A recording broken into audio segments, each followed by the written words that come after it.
terikat Mbah Sabil dan Mbah Hashim. Salah satu riwayatnya Mbah Hashim, yaitu sebelum Mbah Sabil datang ke Kuncen, Mbah Hashim sudah menjadi kiai di daerah Kuncen yang saat itu daerah desa yang ditempati Mbah Hashim belum mempunyai nama.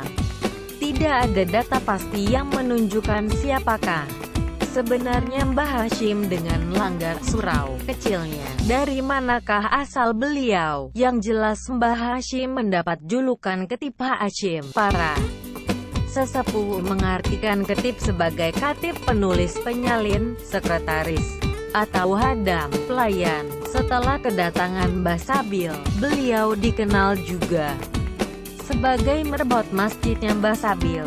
Mbah Sabil sendiri mempunyai nama asli Pangeran Adiningrat Dandang Kusuma.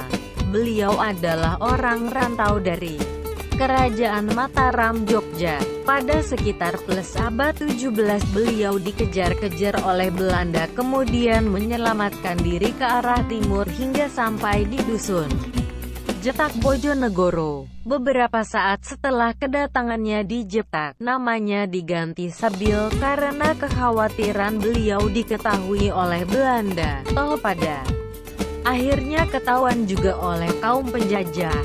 Kemudian dari Jepak melarikan diri lagi, menyelamatkan diri hingga tiba di dusun Jemok.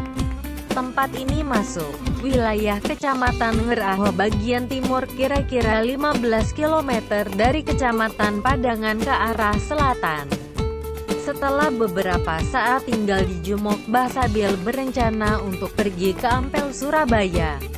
Perlu diketahui bahwa Mbah Sabil adalah alumni pondok pesantren Ampel Denta, Surabaya. Hanya tidak diketahui kapan beliau belajar di sana. Dalam rencananya kepergian Mbah Sabil ke Ampel harus sudah sampai tujuan dalam waktu semalam. Setelah ditentukan harinya, beliau berangkat dari dusun Jumo ke Ampel Gading, Surabaya. Setelah sholat Isya, beliau berjalan ke arah Ngeraho, lalu ke barat dan diteruskan ke utara hingga akhirnya berhenti di Bengawan, Solo. Setelah tiba di Bengawan, beliau ngintir mengikuti aliran Sungai Solo dengan menaiki keranjang mata ero serta membawa peralatan memasak seperti kendil, entong dan lain-lain. Yang saat ini diketahui bahwa peralatan tersebut ditanam di pojok sisi timur bagian depan di dalam makam. Bersamaan dengan Mbah Sabil ngintir, beliau tiba di salah satu tikungan Bengawan, Solo. Mbah Sabil dengongok, angguk-angguk. Di tempat Mbah Sabil angguk-angguk inilah lama-kelamaan tempat tersebut dikenal sebagai Desa Dengok. Mbah Sabil ngintir lagi ke timur. Beliau mendengar suara burung gemet mengoceh, berkicau. Akhirnya tempat tersebut berubah menjadi Dukuh Demaan. Perjalanan diteruskan ke timur dengan keranjang mata eronya, hingga mendengar burung jalak mengoceh dan menjadilah Dukuh Jalakan. Dari Jalakan langsung ke timur dan terdengar ada ayam jago yang sedang berkokok di desa Kuncen. Mbah Sabil dan Mbah Hashim menjadikan langgar yang semula kecil, dibangun menjadi lebih besar dan dipergunakan untuk sholat Jumat. Merangkap pula sebagai sebuah pesantren. Lokasinya berada di Kuncen sebelah utara, kira-kira ke arah timur laut dari Tugu Pahlawan. Tidak jelas berapa jumlah santri, dan dari mana berasal, sangat mungkin dari dukuh-dukuh sekitar. Di mata para santri, Mbah Sabil adalah pribadi mulia. Beliau tidak membeda-bedakan santrinya. Sikap lembut, sabar, ramah dan tegas adalah sikap padu dalam metodologi pendidikan dan pengajaran yang diterapkan. Istiqomah dan bersahaja merupakan ciri utama kehidupan sehari-hari. Para santri merasa mendapatkan bimbingan setiap hari, siang dan malam. Ada beberapa santri kinasi Mbah Sabil, di antaranya 1. Mbah Kyai Abdurrahman Klotok. Beliau adalah cucu Mbah Sabil sendiri, yang saat ini makamnya berada di sebelah barat Masjid Klotok, Banjarjo, Utara SPBU milik Nyonya Hije. Muayana Hakim Effendi Kuncen. 2. Mbah Kamaluddin. Makamnya berada di Oro-Oro Bogo, bagian dari Bumi Kuncen paling selatan.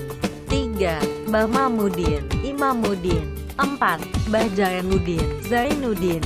5. Mbah Muhyumuddin, Muhyiddin. Ada sedikit cerita tentang salah satu santri kinasih Mbah Sabil, yaitu Mbah Kamaluddin. Saat itu Mbah Kamaluddin menjadi lurah pondok di pesantren Mbah Sabil.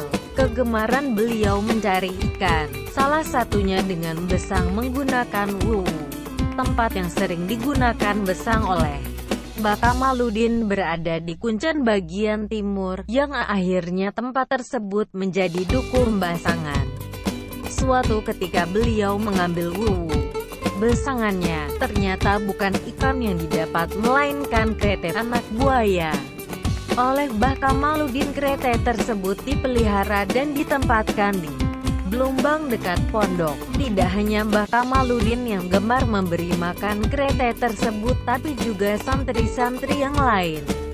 Makanan yang sering didapat kretek tersebut adalah sisa-sisa makanan para santri, terutama intip bagian nasi yang keras dan gosong. Hari berganti, minggu bergulir, dan bulan pun berjalan. Demikian pula tahun meninggalkan kita. Tidak terasa kretek yang dulunya kecil berubah menjadi buaya yang besar dan menakutkan. Singkat kata, suatu hari Mbah Kamaluddin dipanggil oleh Mbah Sabil. "Din Kamaluddin, bajulmu saya suwe munda gedelan medeni cah ngaji." "Din Kamaluddin, buayamu makin lama makin besar dan membuat takut para santri." Mbah Kamaluddin terdiam, tapi mengerti apa maksud kiainya. Karuan saja mendengar titah kiai yang sangat dihormati itu, beliau dan beberapa santri lainnya mempersiapkan diri untuk membuang buaya tersebut ke Sungai Solo. Akhirnya dengan berat hati Mbah Kamaluddin memindahkan buaya dengan dibantu santri-santri yang lain, dengan cara dibopong. Sebelum diceburkan ke sungai, buaya tersebut diberi nama oleh Mbah Kamaluddin Distoroto. Alkisah menurut penuturan para sesepuh, antara lain Mbah Kiai Haji Abdurrahman Rowobayan, Mbah Rayis Kuncen, Mbah Tasrif Slumbung, Mbah Wardi Slumbung, Jagabaya, dan banyak lain, pernah melihat dengan peninggalnya matanya sendiri dikala banjir melanda desa Kuncen. Buaya tersebut ngelabar nuweni makam Mbah Kamaluddin di Oro-Oro Bogo. Terkadang buaya tersebut berada di sekitar makam, juga berkeliaran sekitar Basangan dan Selumbung. Selumbung adalah nama suatu dukuh yang terletak di sebelah barat dukuh Basangan, masih dalam kawasan desa Kuncen. Dinamakan Selumbung karena ada sawah sakedok satu petak apabila dipanen hasilnya selumbung atau satu lumbung, di mana sebelum memanen padi harus dikorbankan terlebih dahulu satu ekor pedang anak sapi karena saking banyaknya lintah yang hidup di sawah.